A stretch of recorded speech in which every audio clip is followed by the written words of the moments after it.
In the 2010s, the dream of artificial intelligence that could rival and even surpass the human brain became real.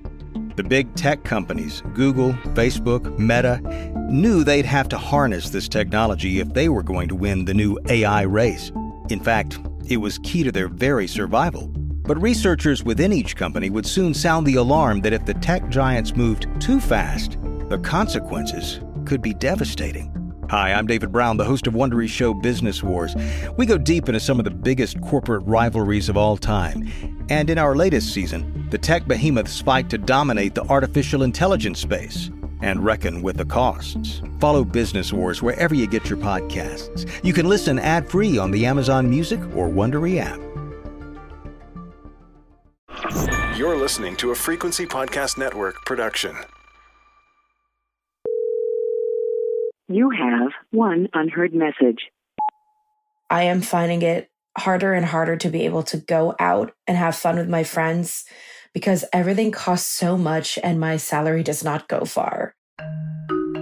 That's Mo. They work in marketing in Vancouver, and they called us with a money problem. And I know I don't have to go out. I know I don't have to say yes to everything. I don't have to go to every gathering or every party, but it feels bad missing out on things. Like a lot of people in their 30s, more and more of Mo's budget is going towards social and family obligations, so that there's really not much left for the stuff they really want to be doing. Like when a big musical comes to town and all my friends are able to go, but I just can't. Or when Beyonce or Taylor Swift comes by and everybody seems to have tickets when I thought that no one was able to afford it. And I am the only one that didn't go. And it feels like everybody's part of this big cultural event and everyone's talking about it and sharing photos and trading bracelets over it. And I couldn't make it work, so I couldn't go. Now that is FOMO. Get it? Anyway, unlike some of their peers, Mo's not ready to whip out the credit card and tap those feelings away. I don't want to incur more debt than I can even handle just so I could go to these concerts or these musicals or these dinners or whatever. But at the same time, I don't want to look back one day and see that I missed a whole bunch, that I didn't get to experience all the things and I don't know how to make it work.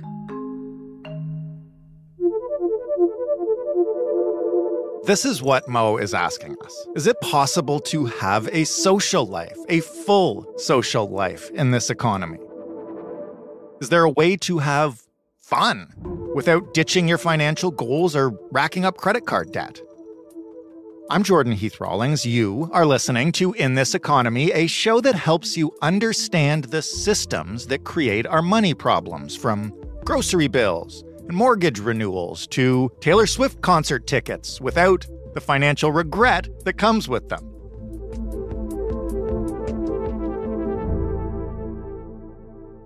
So in every episode, I talk to a person like Mo who's facing a financial challenge, and then to an expert who really knows that area of the economy and can explain not just the factors behind the money problem, but offer, if not perfect solutions, then some options and some things you can do to achieve what you're after, even in this economy.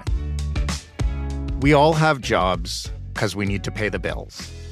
But when the job really feels like a grind, or you want to just say F it and quit, it is the fun stuff that our paychecks make possible that keeps us going.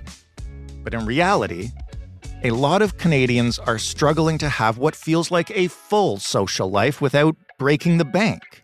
And our guest today, Shannon Lee Simmons, doesn't believe it has to be that way. Ultimately, we are going to still go to a friend's birthday party dinner. We're going to still figure out how to have some element of enjoyment. And we can't always not do the convenient thing. Sometimes you're just friggin' exhausted and you need to take a taxi home because it's freezing and your boots are wet. That's Shannon. She is a certified financial planner. She is the founder of the New School of Finance. And she's a best-selling author, too. I've been doing financial planning for 15 years, looking at people's day in, day out life. And you start to see, what drives money. And it has nothing to do with a spreadsheet. It's like, obviously you spend less than you make. If everybody knew that and did it, then I wouldn't have a job and money would be easy. It's not. But what I've learned over the years is like so much of our feelings about money and how we manage money and how we make decisions around our finances is just built on emotions. And I don't mean that in an illogical way. What I mean is like, of course it is, because we're human. Our listener is really struggling with maintaining a social life or affording those experiences that their friends are having or they see people having on social media. And there's a lot of FOMO involved with that. What do you say to somebody who feels like they can't afford to have fun? There's so many people feeling this across all demographics because things are really expensive right now. And I think the natural thing is like, well, you can have fun for free, but then everyone wants to gag. So the first thing that I would do whenever I'm chatting with somebody, including myself and my own peers too, is recognizing like, we can't do everything. I've been doing this for a long time, and I've really seen the difference between the pre-social media and now the current state. I think we're hyper aware of all the things we're missing in a way that we simply were not, 15 years ago. It is like salt in the wound of all the things that you wish you could do and can't. When you become hyper aware of all the things that 100 people you follow or 200 people you follow are doing, it compounds it. And if you're feeling like you're barely making ends meet and it's hard to have a social life, take yourself off social media so you're not so aware of all the things you're unable to afford. It'll change your perspective pretty quick. We're going to talk about what algorithms can do to you a little later. First, though, the first question I had down was like, Shannon, do you think it's possible to have fun in this economy? But you just said, I could tell you like it's possible to have fun for free, but then you would gag. So why? Why would I gag?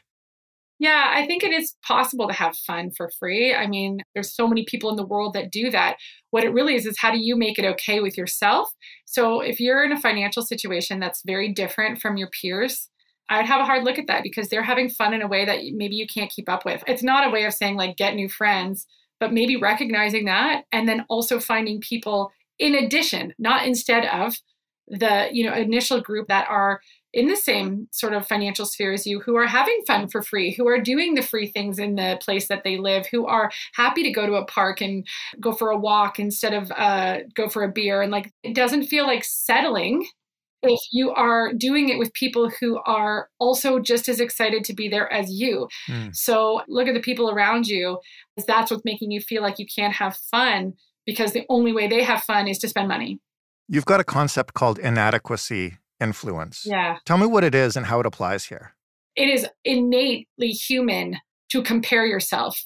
It's not like a skill set that you're like, oh, I'm free of comparison now. I've done my yoga. No. We will always compare ourselves to our peer group. It is part of how we survived for thousands and thousands of years. You don't want to be left behind. It doesn't make you greedy or petty, which often when we hear the term like keeping up with the Joneses, we think of like two old men competing for the best car in a driveway in the suburbs. Like that's that's what I see, or the who's got the nicer fence. And I definitely think that there are elements of that in super wealthy groups, for sure, one-upping each other financially. But for day-to-day people who are trying to make ends meet and have a social life, what it really means is like, all my friends are going to a concert and I can't go. And the inadequacy influence plays into that because sometimes when we feel like we're not good enough, that it starts to creep into other areas of our life and make us feel inadequate overall. Like, okay, I can't afford this concert. Well, what choices have I made? What regrets do I have? Why don't I have a better job that I can afford these tickets? Why didn't I go to a better school? Exactly. And so you start feeling inadequate in a whole bunch of areas of your life, even though, we can just look at this like a concert and like you're making a really good financial decision if you don't go and you can't afford it. And instead of being proud of that decision, it just bleeds into a lack of confidence and inadequacy overall. I want to talk about the actual finances of having fun because a lot of the advice that I found is all about like cutting unnecessary spending. Take a hard look at your budget and, get rid of this stuff and that stuff, and then you'll have enough money and everything will be fine. And I always come back to the avocado toast one because that was kind of like the cliche one, right? Like, of course you can buy a house if you just stop eating avocado toast. But like, how did we get here where that kind of advice is so predominant? The reason it happens is because we can control what we spend. We can't necessarily control what we earn, or at least that's a story we tell ourselves. And so therefore, it should be an empowering thing to say, look, you get to choose where the money goes every month. You want some more money for savings? Look at your spending, reduce here, and you got it. You can do that. Whereas if someone came in and said, earn more. Oh, like, do you know what I mean? Like, well, I don't know how to do that, right? It's like way scarier. So I think that's why it's so predominant, is that it's the actual mathematical truth. But where I feel like it gets warped or twisted into shame is where we categorize some of these places where people spend money and then we assign value to them. Like a classic example is packing lunch, getting a latte, blowing money on, if you like to buy books and you're like a book person and you could just go to the library, but you buy the book instead, like these kinds of things. And so some expert like me or something assigns a value that like, well, spending money on this is something you could easily go without. Why are you doing that? And then that adds the guilt and the shame every time you do one of those things. Oh, and like takeout, for example. So you order a pizza, you immediately feel guilty. Right. And so I think that the way it starts is like, here are some ways that like, if you cook at home, you'll probably save $5 and like, hey, that's a good thing. But then it gets packaged into this like shame thing where we feel like if we spend money on any of those conveniences or pleasures, that somehow it's bad. And that's where it starts to feel icky. And then sometimes it makes us just be like, well, I'm not going to try then because I'm not allowed to have any fun. Yeah, that's what I want to get at is the like, when you're in a precarious financial situation, as like a lot of people are now and more people every day as mortgages come up for renewal and stuff, and people take really hard looks at their budget, it can start to feel like any spending on extraneous stuff is just something that should not be allowed. And one of the things I saw, we have our listener, Mo, and they mentioned missing out on concerts. I saw someone online who got tickets to the Taylor Swift concert and was posting like, oh my gosh, I can't believe this happened. I'm going to have to find another way to pay rent this month, but I'm so happy. And then there was a pile on after that, right? Like, why are you going to this concert if you can't pay your own effing rent, right? And that's the kind of, I call it like austerity measures, which is a term for like governments, but like people expect you to apply it to your life unless you're rich. I agree. And I'm so frustrated that person got hated on because like, what if they just said, I'm going to find another way to pay for this concert other than a credit card? Everyone would have applauded them. And essentially, it's the same thing. Mm-hmm. You're bringing in more money to pay for this expense that was like out of the blue. And people love to pile on people who are spending money irresponsibly. I'm saying that in quotations for anyone who can't see me right now. And I do think it's that austerity. And when we get tight in a budget, if there's any pleasure or convenience spending, it really feels like we shouldn't be doing it because those are the first things that we often are told that are bad and to cut. And so what happens though, is that when you start feeling like every single dollar that you make cannot go to make your life easier or more enjoyable, we stop trying. So this is where credit card debt comes in, right? To close that gap between what you have and what you don't have. And as soon as credit card debt starts, well, there's a big difference between a few $100s and a few $1,000s, right? And so at some point along the credit card journey, to go from 0 to 100 is a big deal. Someone panics, they freak out. To go from 5,100 to 5,200 is like drop in the pan, right? So then at that point, we've reached the screw it moment, whatever, the F it moment. And then it's like, well, I'm in so deep, I don't care. So I often say, when you're going to take a hard look at your expenses, do it from a place of emotional rate of return, okay? So when I say that, I call it your EROI, your emotional rate of investment or return on investment.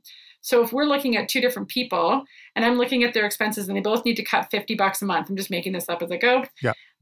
Person A might be like, they spend, $40 on coffee, takeout coffee. And they're like, every time I do it, I feel gross. It's just because I didn't get up early enough. And it's part of this whole process in my life where I'm not getting up when the alarms are blah, blah. And like the coffee is a result of my laziness and it makes me feel gross. I hate it. Like, okay, well, that's like a low emotional rate of return. Like I'd rank that like a 1 out of 5. Like let's look there for cutting.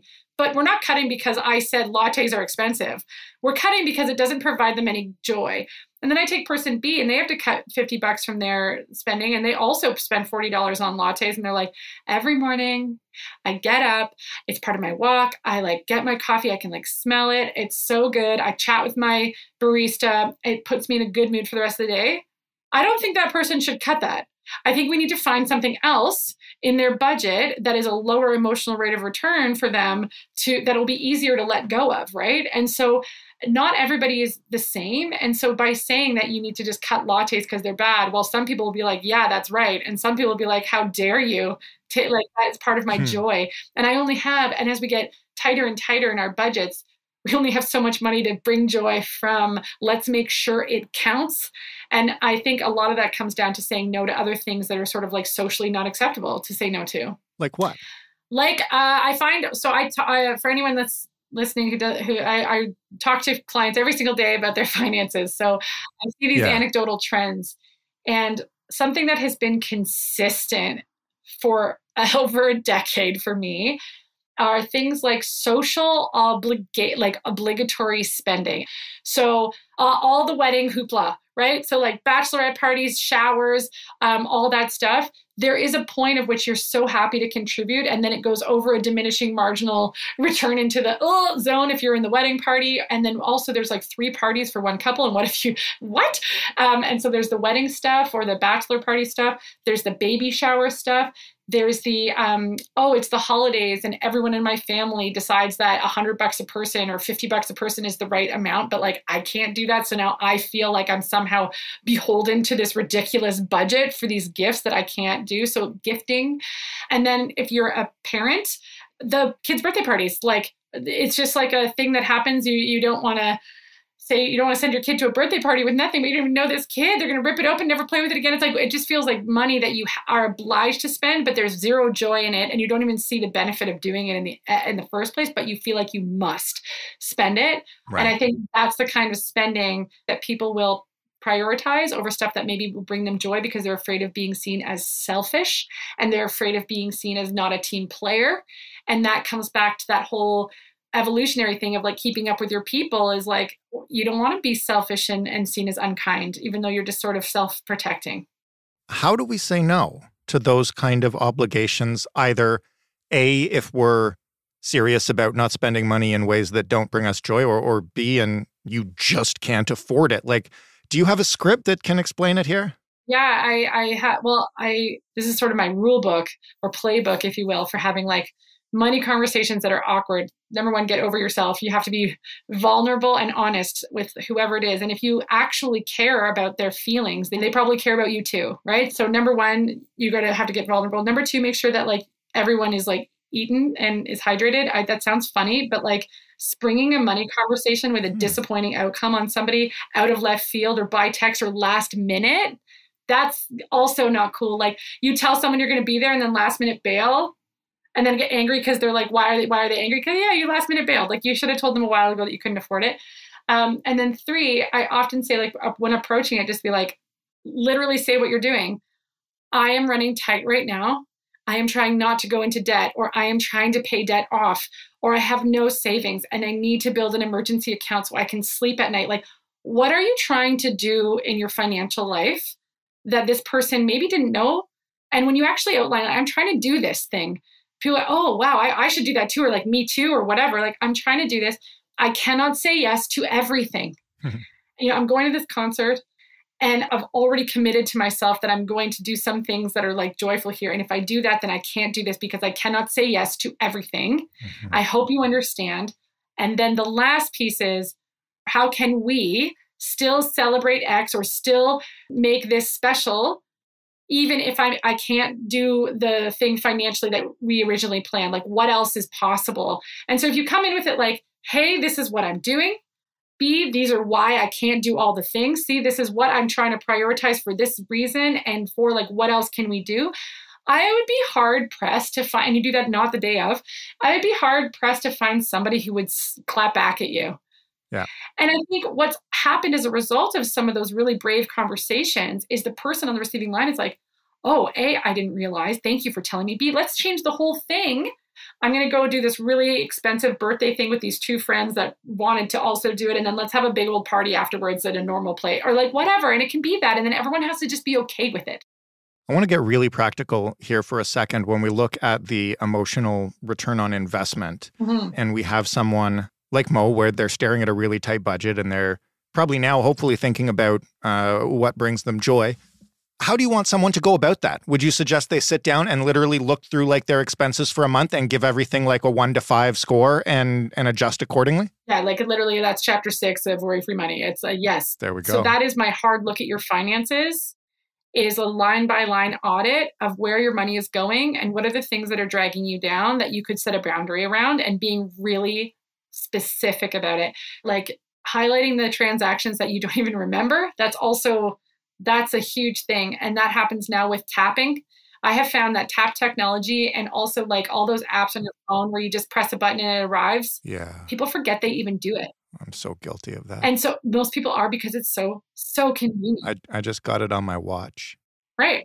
So the mindless spending is through the roof in a way that like is unprecedented. And what's happening too is when I've been doing these sort of emotional audits with people, which is a thing that like we do if they need to cut expenses and there's not a lot to work with, we try to not be as restrictive, make sure that the ones that are staying count, you know. People will go through, and I, up until, 4 years ago, I never heard someone say like, I don't remember that. Yeah. And it was only in the last 30 days. That is how mindless the spending is. Also, the paying attention to the price point at the checkout is also a thing that's like, we're kind of bypassing that like mindful moment. Do you know what I mean? Yeah.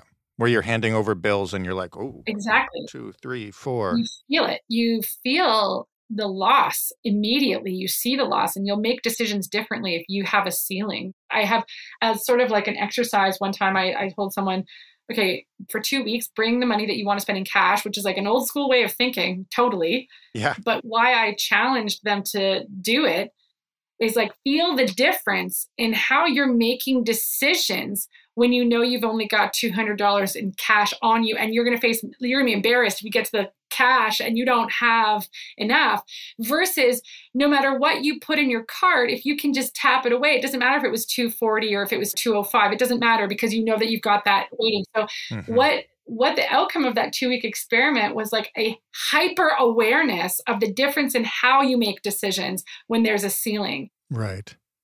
Let's say someone's already taken your advice. They've looked through their spending for 3 months and they've ranked it all from 1 to 5. And it turns out there's a lot of 4s and a lot of 5s that they've already spent the money on. They've already said F it a couple of times. And now they're looking at a huge overspend. What do they do to try to overcome that and to not wind up there in the future? We all fall off the wagon. So the worst thing that you can do is start beating yourself up.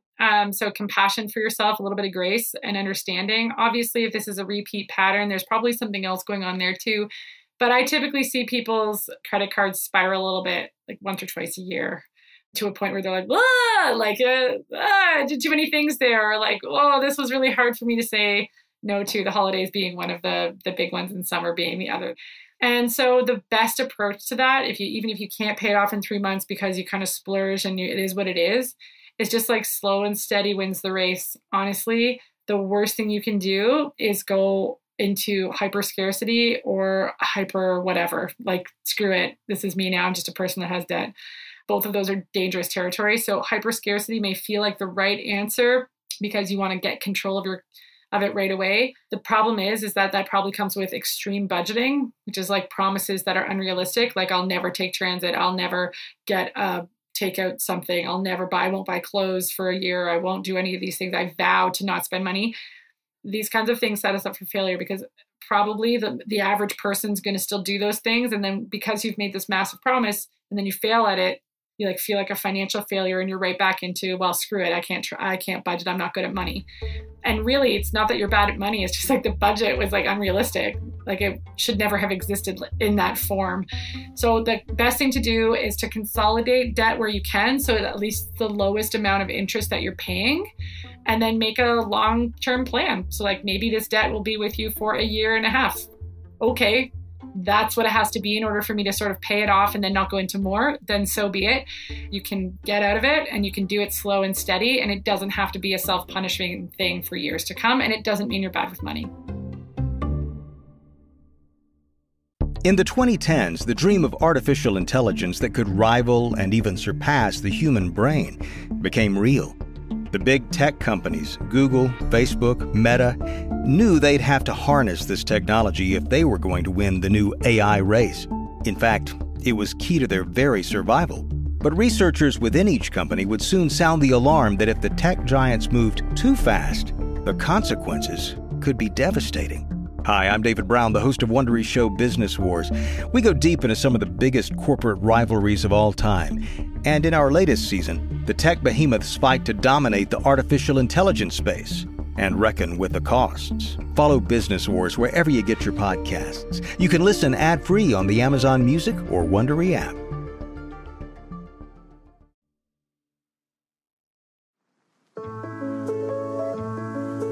I want to ask you about social media, because you talked about it earlier, and the whole keeping up with the Joneses type thing. This show is about how nobody, or many of us, feel like we can no longer afford the things that our parents could easily afford, or the things that are part of like what we imagine a normal life to be, and it feels so out of reach. I also wonder if our perception of what should be within reach has been warped. Like, I think like, oh yeah, I should be able to afford what my parents afforded. But then I think back, like my parents were not going on European vacations. My parents were not like eating lunch out every day. And maybe I'm just misunderstanding what a normal life should be. I have so many things to say on that. Number one, having your own home, the backyard with no other relatives living with you. This is a blip in history in the Western world, right? Our very first episode of this show was about co-ownership of a home. And that was the point one of our guests made. It's just like, where did this come from? Where did this come from? So it came from a big, huge boom after the war in the West anyways, and two incomes, and the housing prices didn't really catch up with that for quite some time, right? So you had two people working out of nowhere in like the 80s and the 90s and stuff, and then they bought a house. If you look back to the patterns of income, it was 4 times their income, not 10 times the income of a house, which is what it kind of is now, the affordability index. So we grew up with that, with no other people in the house. But again, it's a warped vision of like what that is. Like a trip with your family was like camping. Like we even see the comedies from like the 80s and 90s, like a family camper van. Like no one's flying anywhere. No one's doing that kind of stuff. Like maybe you went to a different province. Maybe you went to the US for whatever. You drove across the border. Mm-hmm. And I think it comes back to that social media piece of like being hyper aware of all the things that so many people who aren't really supposed to be in your social sphere. I shouldn't know what people like 5 blocks away from me are doing with their kids for March break. But somehow, because I met that mom at a thing 5 years ago, and then I followed her, I like know what she's up to, and I see her, like, do you know what I mean? Like, it's like too much for our brain. Yeah. And so I'm like, oh, are my kids missing out because they didn't go apple picking? Like, you know what I mean? When I might not have even thought about apple picking in the first place, but now I feel like I need to I have to like take them apple picking, or else they're like missing out on some like key experience. How does that impact our perception of fun when we're talking about like, you know, when Mo's talking about like, I don't know if I can have a social life because I'm seeing people do X, Y, and Z. Like, how does it impact your day-to-day FOMO? I do feel like it warps our version of what fun is, first of all, and what is necessary in order to have fun. And then number 2, being hyper aware of what you're not doing makes your current situation feel unfun, even if it's not. And so I don't know that I can have a social life. I would maybe translate that into, I don't know that I have an Instagrammable life that is like the same as the people that I am supposed to be similar to. That is like what, and I'm not taking away from what Mo's experienced. I'm completely validating it. And social media is the problem. It makes us hyper aware of what we can't do so that what we can do doesn't feel fun anymore. So what should you do about that with your social media then? Should Mo or all of us be unfollowing people, muting people? Like, again, it's one of those things, if you do that, then you're going to have FOMO about what you're not seeing on social media. Yeah, I think I've put a lot of my clients and myself on social media detoxes. And again, not forever. Okay. I would say detox, usually 2 to 3 weeks. Peace out. You see people do this all the time. Yep. And what you're paying attention to, I often say that people should like journal during that time. The withdrawal will usually go away after like 6 or 7 days. And remarkably, what people report back is that they're like, I can't drop this forever because there's like a social aspect to this now that is like so ingrained in our day-to-day life. I feel like a Luddite if I don't have it. However, when you do a detox, it brings you hyper aware again of like, wow, maybe my life isn't actually boring. I actually do enjoy the things that I am able to do, even though that, of course I wish I could do more, but man, social media is really ratcheting that resentment up. So yes, I feel that resentment, but it would be a manageable level of resentment. But now I've got this thing that's just making it feel tense every day, like it never relents. And so when you remind yourself of that, sometimes when it happens to you again, you can be like, oh, hello, darkness, my old friend. Like you can experience it, breathe it in and let it go, because you understand the algorithm is like impacting me right now. And this isn't real. I don't have to hate my life just because I'm not at this, wherever that person is. Like the G.I. Joe thing, right? Now you know. Knowing is half the battle. Precisely. Shannon, thank you so much for this. So fun. Really impactful. Helped me. Really hope it helped Mo. Thanks for having me.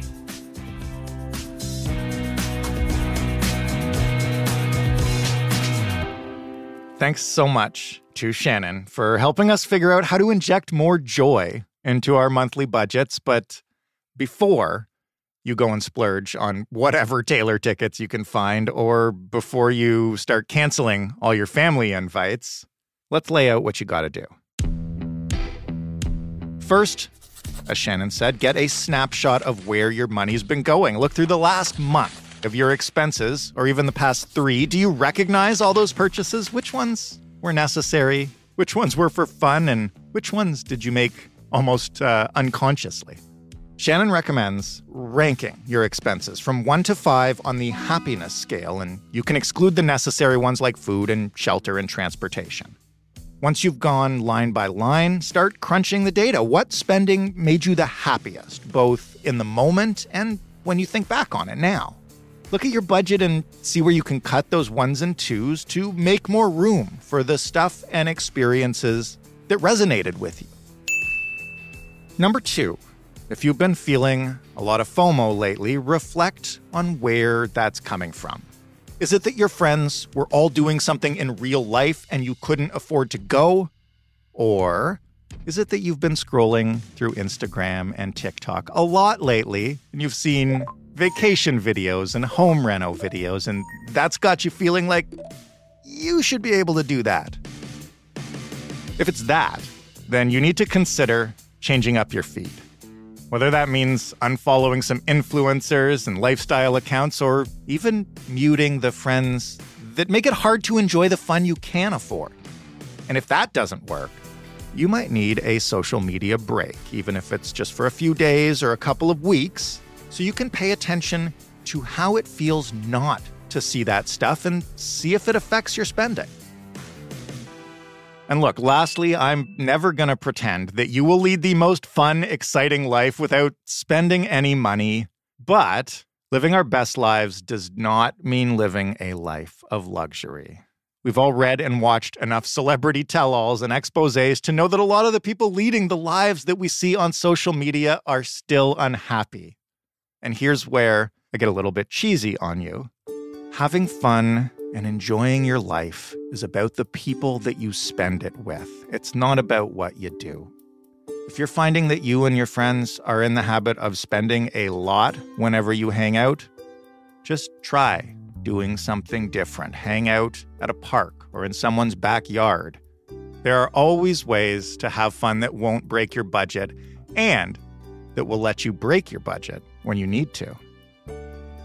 If you want to hear more of Shannon's money advice, she has 3 books out, bestsellers you may have heard, including Worry-Free Money, which you can find anywhere books are sold. If you listen to this and, like Mo, you're thinking, you got a money problem, then we want to hear from you.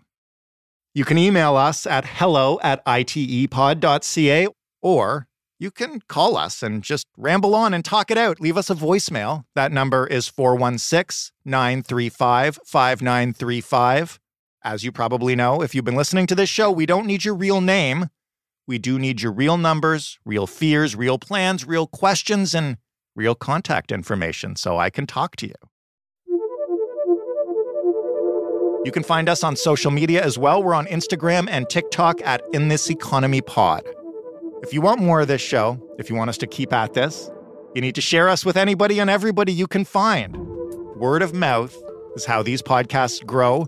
The best way to help us out, aside from just telling all your friends or even taking their phones and subscribing them to our feed, is to rate and review this podcast in every podcast app that'll let you do it.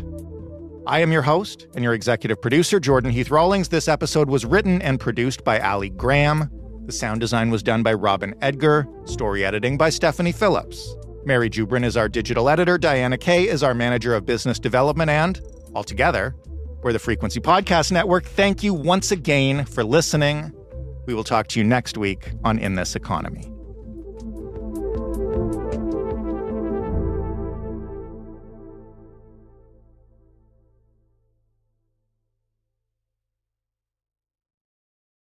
In the 2010s, the dream of artificial intelligence that could rival and even surpass the human brain became real. The big tech companies, Google, Facebook, Meta, knew they'd have to harness this technology if they were going to win the new AI race. In fact, it was key to their very survival. But researchers within each company would soon sound the alarm that if the tech giants moved too fast, the consequences could be devastating. Hi, I'm David Brown, the host of Wondery's show Business Wars. We go deep into some of the biggest corporate rivalries of all time.